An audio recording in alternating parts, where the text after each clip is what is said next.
students, let's start with a new point. Expression for pressure, volume or PV type of work. Already we have seen that the energy can change in two ways. One is heat and other way is in the form of work. Here we see that energy is converted in the form of work, that is pressure volume type of work. In thermodynamics there is a pressure volume type of work. So what is mean by pressure volume type of work? The work done during expansion or compression of a gas is known as pressure volume type of work. Expansion आणि compression मध्ये गॅसचं expansion किंवा compression होताना जे work होतं त्याला आपण काय म्हणायचंय? Pressure volume type of work. तर हे जे work pressure volume type of work आहे याचं एक्सप्रेशन आपल्याला बघायचं आहे आता. तर या ठिकाणी आपण काय केलेलं आहे तर consider a certain amount of gas. This is a gas enclosed in a cylinder at constant pressure P. या गॅसचं प्रेशर काय आहे? P आहे. Enclosed in a cylinder. This is the piston. This piston is frictionless and movable piston, rigid movable piston. So consider a certain gas enclosed in a cylinder at constant pressure P with frictionless rigid movable piston with area A. Area किती याचा? या पिस्टनचा area किती consider करायचा आहे? A एवढा consider करायचा आहे. And the volume of the gas is V1 at constant temperature T.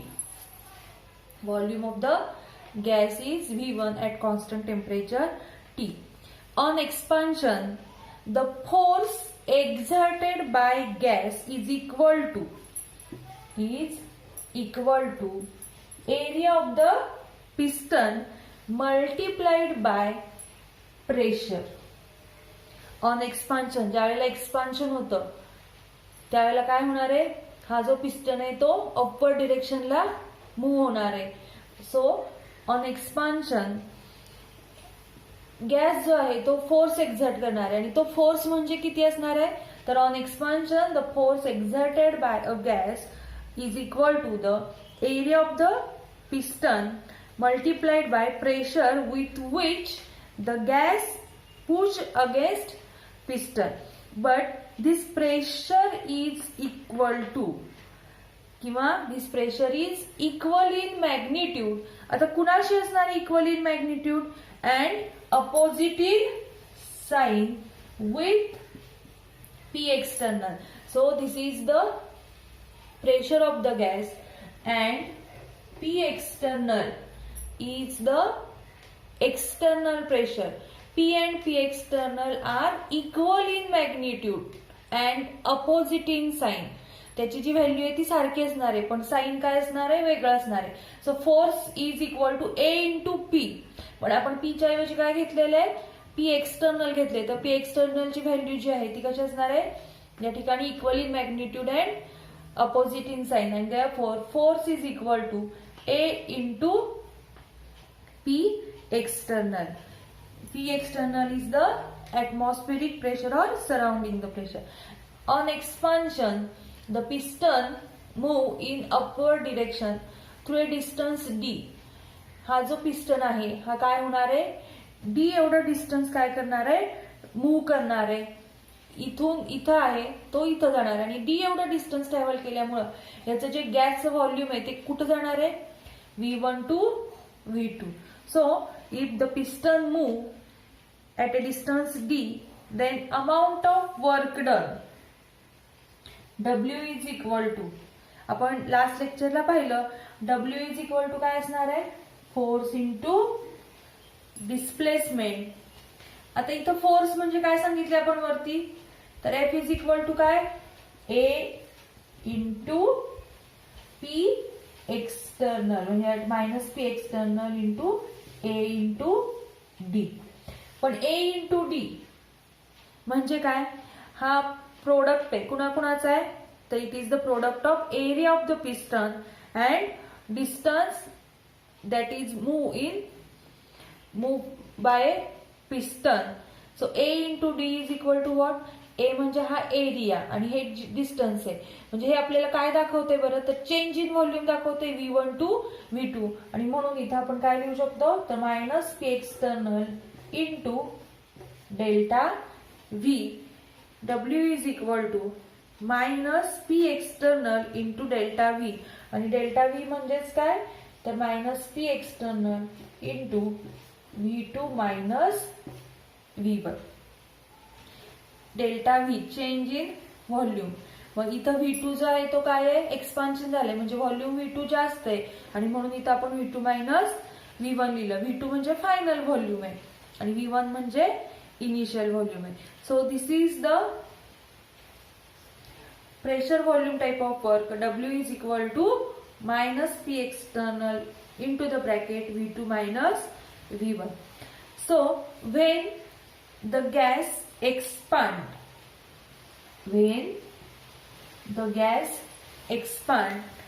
work is done by the system on the surrounding. Work done जे आहे, एक्सपान्शन म्हणजे या ठिकाणी सिस्टीम कडून सराउंडिंग, आपल्याला माहिती आहे सिस्टीम म्हणजे काय, तरी गॅस जो आहे त्याला सिस्टीम म्हणायचंय. सिस्टीम कडून सराउंडिंग वरती काय होणार आहे, या ठिकाणी वर्क डन होणार आहे. On expansion work is done by the system on the surrounding. याचाच अर्थ तिथं काय असणार आहे, या ठिकाणी V2 ग्रेटर दॅन V1 असणार आहे. व्हॉल्यूम जे आहे एक्सपान्शन मुळे काय होणार आहे, V2 असणार आहे तो जास्त असणार आहे, V2 greater than V1. and therefore W is equal to, W ची जी व्हॅल्यू येणार आहे ती कशी येणार आहे, तर या ठिकाणी बघा बरं, V2 ची इथं V2 ची जी व्हॅल्यू आहे ती जास्त आहे, मग V2 मायनस V1 चं उत्तर काय असणार आहे, पॉझिटिव्ह असणार आहे. आणि हा पॉझिटिव्ह इंटू निगेटिव्ह म्हणजे W काय असणार आहे, निगेटिव्ह असणार आहे. So in expansion W is negative. आणि जर का कॉम्प्रेशन झालं, जर का या ठिकाणी कॉम्प्रेशनचा अर्थ काय, तर हा जो पिस्टन आहे हा खाली येणार आहे, म्हणजे पहिल्यांदा जे व्हॉल्यूम V1 आहे इनिशियल व्हॉल्यूम आणि V2 जो असणार आहे ते कमी असणार आहे. मग या ठिकाणी इथं काय येणार आहे, V2 लेस दॅन V1 असणार आहे, म्हणजे V1 ग्रेटर दॅन V2 असणार आहे. जर का आपण ही किंमत घातली तर V2 लेस दॅन V1 आहे, मग V2 मायनस V1 जर का आपण केलं तर याची व्हॅल्यू काय येणार आहे, या ठिकाणी निगेटिव्ह येणार आणि याचं उत्तर निगेटिव्ह आणि हा negative negative negative positive. So in compression W is positive, work done is positive. So in pressure volume type of work, equation shows that the external pressure is determined the work during expansion or compression of the gas. या ठिकाणी external pressure जे आहे, हे जे external pressure आहे हे determine करतं work done during expansion और compression. Volume change does no work unless the system is link to the surrounding by external pressure. Pressure volume type of work W is equal to minus P external into the bracket V2 minus V1. Next point is a free expansion. So what is mean by free expansion? Free expansion. The free expansion means expansion against zero opposing force. Zero opposing force. जर का opposing force 0 असेल तर त्याच्या विरुद्धचं जे expansion असणार आहे हे free expansion असणार आहे. जर का फ्री एक्सपान्शन असेल तिथं तर तिथं वर्क डन जे असतं ते काय असतं, 0 असतं, कारण की वर्क डनचा फॉर्म्युला काय या ठिकाणी W is equal to minus P external into delta V. या ठिकाणी when the gas expand in vacuum म्हणजे there is a no opposing force is equal to काय असतं तिथं 0 असणार आहे व्हॅक्यूम मध्ये. when the gas expand in vacuum there is a no opposing force that is P external ची value काय असणार आहे 0 असणार आहे. So 0 into delta V is equal to 0 and W is equal to काय येणार आहे आपलं 0 येणार आहे. So in P expansion there is a no work, that is there is no work done in vacuum. त्याला म्हणायचं आहे free expansion W is equal to 0. Next point जो आहे तो आहे concept of maximum work. Concept of maximum work. आता maximum work कधी असणार आहे या ठिकाणी आपण फॉर्म्युला पाहिलेला आहे की W is equal to minus P external into delta V हा फॉर्म्युला पाहिलेला आहे. तर हे इक्वेशन जे आहे ते काय सांगतंय तर amount of work done depend on P external म्हणजेच या ठिकाणी अपोजिंग फोर्स वरती काय असणार आहे याला म्हणायचं अपोजिंग फोर्स. P एक्सटर्नल वरती वर्क डन जे आहे ते डिपेंड असणार आहे. जर का अपोजिंग फोर्स जास्त असेल तर वर्क डन पण काय असणार आहे तिथं जास्त असणार आहे. Larger the opposing force more work will be done by the system to overcome it. कारण की ते ओव्हरकम करायला म्हणजे ते या ठिकाणी निग्लिजिबल करण्यासाठी इथं जास्त वर्क लागणार आहे. आणि या ठिकाणी आपण एक्झाम्पल असं बघूया. If the opposing force is 0 मग अशी पाहिलं तसं जर का अपोजिंग फोर्स जो आहे तो अपोजिंग फोर्स जर का 0 असेल तर W ची किंमत किती येणार 0. जर का आपण opposing force is increase by a small amount then work done जे आहे ते सुद्धा काय होणार आहे थोडंसं वाढणार आहे. जर का आपण हा अपोजिंग फोर्स जो आहे तो अपोजिंग फोर्स थोडासा वाढवला तर वर्क डन जे आहे ते पण काय होणार आहे इन्क्रीज होणार आहे. व्हेन द अपोजिंग फोर्स आपण हळूहळू वाढवत गेलो. When the opposing force reaches a maximum value ज्या वेळेला अपोजिंग फोर्सची व्हॅल्यू मॅक्झिमम होईल त्यावेळेला जे वर्क डन असणार आहे ते सुद्धा काय असणार आहे आपलं मॅक्झिमम असणार आहे. आणि म्हणून when the opposing force reaches the maximum value the work done by the system is also maximum because more effort would be needed to overcome it.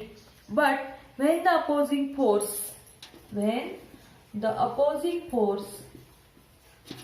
is greater than driving force जर का कारण की आपल्याला माहिती आहे driving force हा असा असतो आणि अपोजिंग फोर्स हा त्याच्या अपोजिट असणार आहे. ड्रायव्हिंग फोर्स जर का अपोजिंग फोर्स जर का ड्रायव्हिंग फोर्स पेक्षा जास्त असेल तर रिएक्शन काय होणार आहे या ठिकाणी रिव्हर्सिबल होणार आहे. आपल्याला रिव्हर्सिबल रिएक्शन नकोय तिथं. So there is a opposing force जो आहे तो मॅक्झिमम पाहिजे पण ड्रायव्हिंग फोर्स पेक्षा जास्त नकोय.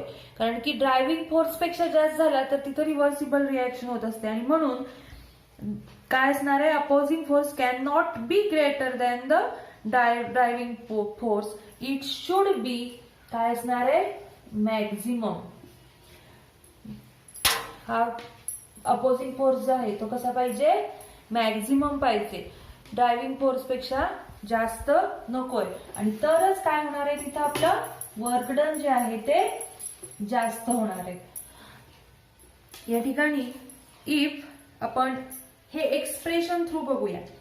आता आपण एक्सप्रेशन जे पाहिलेलं आहे त्या एक्सप्रेशन मध्ये काय सांगितलं होतं P is the pressure of the gas and P external is the pressure of the surrounding किंवा या ठिकाणी आपण ऍटमॉस्फेरिक प्रेशर आपण कन्सिडर केलेलं.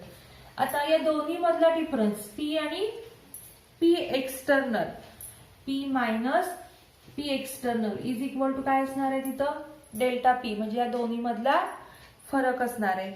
मग जर का या दोन्ही मधला फरक म्हणजेच डेल्टा P ची व्हॅल्यू जर का कमी असेल तर काय होणार आहे बघा बरं इथं. तर आपण फॉर्म्युला काय W is equal to minus P external into delta V. आता P external is equal to काय याच्यावरून, तर here P external is equal to, ही पी एक्सटर्नल तिकडे गेलं म्हणजे इथं काय येणार बरं, P minus delta P value येणार. म्हणजे ही व्हॅल्यू जर का आपण इथं पुट केली तर काय येणार, मायनस ही पी एक्सटर्नलची व्हॅल्यू आहे पी मायनस डेल्टा पी आणि इथं येणार डेल्टा व्ही. मग P minus delta P into delta V ही अशी व्हॅल्यू येणार. मग ह्या इक्वेशन वरून काय कळतंय, तर जर का डेल्टा पी ची व्हॅल्यू जर का कमी असेल तरच हा डब्ल्यू जो असणार आहे तो काय असणार आहे, जास्त असणार आहे. म्हणजे दोन्ही मधला फरक जो आहे तो कसा पाहिजे, कमी पाहिजे. दोन्ही मधला फरक कुणाचा, तर डेल्टा पी चा अर्थ काय आहे, P minus P external means delta P, आणि ही डेल्टा पी ची व्हॅल्यू कमी पाहिजे. कमी कधी येणार आहे, तर या दोन्ही व्हॅल्यू मध्ये जर का फरक कमी असेल तर ही डेल्टा पी ची व्हॅल्यू कमी येणार. म्हणजे याची व्हॅल्यू 10 असेल तर याची किती पाहिजे, 9.5 किंवा 9 असे असतील तर या ठिकाणी डिफरन्स जो आहे तो अगदी कमी येणार आहे.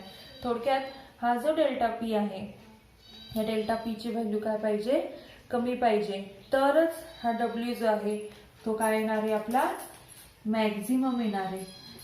जर का ही व्हॅल्यू काय पाहिजे आपल्याला, स्मॉल पाहिजे, डेल्टा पी स्मॉल असेल तरच इथं डब्ल्यू जो आहे तो काय येतो, जास्त येतो. आणि डेल्टा पी ची व्हॅल्यू जी आहे ती कमी कधी असणार आहे, तर opposing force must be infinitesimally smaller than the driving force. जर का अपोजिंग फोर्स जो आहे म्हणजेच या ठिकाणी पी एक्सटर्नल ची जी व्हॅल्यू आहे ही infinitesimally smaller than the driving force, ही व्हॅल्यू जी आहे ही कशी पाहिजे, या पी पेक्षा अगदी थोड्याशा प्रमाणात काय पाहिजे, कमी पाहिजे, तरच तिथं काय होणार आहे, W should be maximum. and this is the condition of reversible reaction. So concept of maximum work shows that in reversible reaction thermodynamically reversible reaction असेल तरच तिथं काय होत असतं, मॅक्झिमम वर्क डन होत असतं. मग maximum work should be possible in reversible reaction. Understand? Okay.